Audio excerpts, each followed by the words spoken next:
بیوی کو طلاق کا اختیار دینا، طلاق کا حق بیوی کو دینے کی صورت میں بیوی خود پر کتنی طلاقیں واقع کر سکتی ہے؟ فیصل عباسی۔ ایک تو جناب فیصل عباسی صاحب، مجھے لگتا ہے کہ آپ کا تعلق کچھ علمی گھرانے سے ہے، علماء سے کچھ تعلق ہے، ورنہ اس طرح کا سوال لوگ نہیں پوچھتے۔ پھر سوال جو پوچھتے ہیں نا وہ اس طرح پوچھتے ہیں کہ اگر طلاق کا حق بیوی کو دے دیا جائے تو وہ شوہر کو کتنی طلاقیں دے سکتی ہے، لوگ یہ پوچھ رہے ہوتے ہیں۔ تو اسی سے اندازہ ہو جاتا ہے کہ سوال پوچھنے والے کے پاس کا علماء سے تعلق نہیں ہے، یعنی کیونکہ شوہر کو طلاق نہیں دی جاتی، طلاق بیوی ہی کو دی جاتی ہے۔ اس لیے آپ نے جو سوال پوچھا ہے نا، اس سے اندازہ ہوتا ہے کہ آپ تھوڑا دین کے علم کی شد بد رکھتے ہیں، کیونکہ آپ نے کہا کہ بیوی خود پر کتنی طلاقیں واقع کر سکتی ہے۔ تو یہ خوب اچھی طرح سمجھ لیں، لوگوں کو میں کریکشن کر رہا ہوں کہ طلاق مرد کو نہیں دی جاتی، طلاق عورت کو دی جاتی ہے۔ اگر عورت کو مرد نے طلاق کا اختیار دے دیا تو بھی عورت اپنے اوپر ہی طلاق واقع کرے گی، وہ یہ نہیں ہو سکتا کہ مرد کو طلاق دے دے، کیونکہ طلاق کا مطلب ہے آزادی۔ تو عورت باؤنڈ ہوتی ہے نکاح کے بعد، تو آزاد بھی عورت ہی ہوتی ہے، مرد نہ باؤنڈ ہوتا ہے نہ آزاد ہوتا ہے، کیونکہ عورت مرد کے ماتحت ہوتی ہے۔ ہاں، مرد ذمہ داریوں کا پابند ضرور ہوتا ہے لیکن عورت کے ماتحت نہیں ہوتا۔ اسلام میں جو شادی کا کانسیپٹ ہے اس میں یہ کہ عورت شوہر کے ماتحت ہوگی، اور یورپ میں جو کانسیپٹ ہے نکاح کا وہ یہ کہ کوئی بھی کسی کے ماتحت نہیں ہوگا، ہر آدمی اپنی زندگی گزارے گا، بس ایک میوچل انڈرسٹینڈنگ سے آپس میں انہوں نے ایک رضامندی سے ساتھ رہنے کے وعدے کر لیے ہیں، اس سے زیادہ ان کے یہاں میرج کی کوئی حیثیت نہیں ہے۔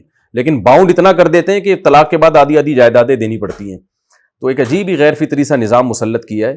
تو اسلام چونکہ دین فطرت ہے تو اسلام نے یہ کہا ہے کہ عورت پابند ہوگی اور مرد اس کا نفقہ اٹھائے گا۔ اب جو پابند ہوتا ہے تو آزاد بھی وہی ہوتا ہے، تو پابند ہے تو مرد جب اس کو چاہے آزاد کر دے، طلاق دے دے، اور اس کو طلاق کا اختیار بھی دے سکتا ہے کہ تم اپنے آپ کو آزاد کر لو مجھ سے، میں تمہیں یہ اختیار دیتا ہوں۔ تو ہمیشہ طلاق عورت کے اوپر واقع ہوتی ہے، مردوں پہ واقع نہیں ہوتی۔ تو باقی جو آپ کا سوال ہے کہ طلاق کا حق بیوی کو دینے کی صورت میں بیوی خود پر کتنی طلاقیں واقع کر سکتی ہے، بھائی جتنی طلاقوں کا حق دیا اس نے، کیونکہ مرد طلاق کا مالک ہے تو وہ دوسرے کو بھی مالک بنا سکتا ہے۔ تو وہ یوں کہہ سکتا ہے بیوی کو تمہیں طلاق کا حق ہے، تو اگر ایسے کہا تو ایک طلاق رجعی کا حق ہے۔ اگر یوں کہہ دیا تمہیں طلاق بائن کا حق ہے تو ایک طلاق کا حق ہوگا، لیکن وہ ایسی طلاق ہوگی جس سے نکاح ٹوٹ جائے۔ اور اگر یوں کہا تمہیں 3 طلاقوں کا حق ہے تو 3 طلاقوں کا حق ہوگا۔ تو جتنی طلاقوں کا رائٹ شوہر بیوی کو دے گا اتنی ہی طلاقیں عورت اپنے اوپر واقع کر سکتی ہے۔ لیکن یہ خوب سمجھ لیں، یہ طلاق کا حق شادی سے پہلے دینے سے عورت کو حاصل نہیں ہوتا۔ ابھی کسی عورت سے شادی ہوئی نہیں اور کہہ دیا کہ میری طرف سے تمہیں 3 طلاقوں کا یا 2 طلاقوں کا حق ہے، پھر نکاح ہو گیا تو حق نہیں ہوگا۔ یہ نکاح کے بعد حق دینے سے یا ایجاب و قبول میں یہ الفاظ بڑھانے سے حق حاصل ہوگا۔ مثال کے طور پر قاضی صاحب نکاح پڑھا رہے ہیں اور یوں کہہ رہے ہیں کہ میں نے تمہارا نکاح اس عورت کے ساتھ اس شرط پہ کیا کہ عورت کو بھی طلاق کا حق ہے، تو مرد پھر کہے کہ ہاں قبول ہے، تو پھر یہ شرط ہوگی۔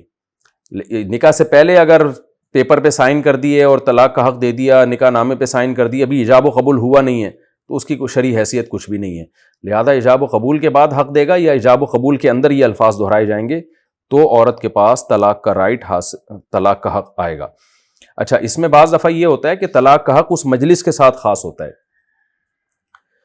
تو یعنی اس میں یہ دیکھا جائے گا ہمیشہ کے لیے دیا ہے تو ہمیشہ کے لیے ہوگا، اور اس کسی خاص موقع کے لیے دیا ہے تو اسی مجلس کے ساتھ خاص ہوگا۔ مجلس برخاست ہو گئی تو حق بھی ختم ہوگا۔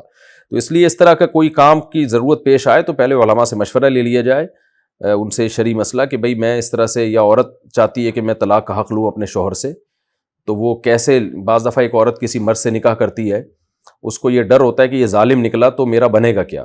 تو ایسی صورت میں عورت نکاح میں یہ شرط لگا سکتی ہے کہ میں آپ سے اس شرط کے ساتھ شادی کر رہی ہوں کہ مجھے بھی طلاق کا حق حاصل ہوگا۔ تو مرد کہے ہاں ٹھیک ہے جی، تو اس میں پھر ایجاب و قبول میں یہ الفاظ ایڈ کروائے جائیں تو ہوگا۔ تو اس لیے کہیں کسی عورت نے یہ حق لینا ہو تو پہلے علماء سے پوچھے، وہ اس کو طریقہ بتائیں گے، ورنہ زبانی کلامی ہوگا، حقیقت میں حق حاصل ہوتا نہیں ہے۔ اور یہ آج کل کی جو عدالتی خلے چل رہے ہیں ان سے کروڑا گنا بہتر ہے کہ کسی عورت کو اگر خطرہ ہو کہ مرد ظلم کرے گا تو طلاق کے حق کے ساتھ وہ نکاح کر سکتی ہے۔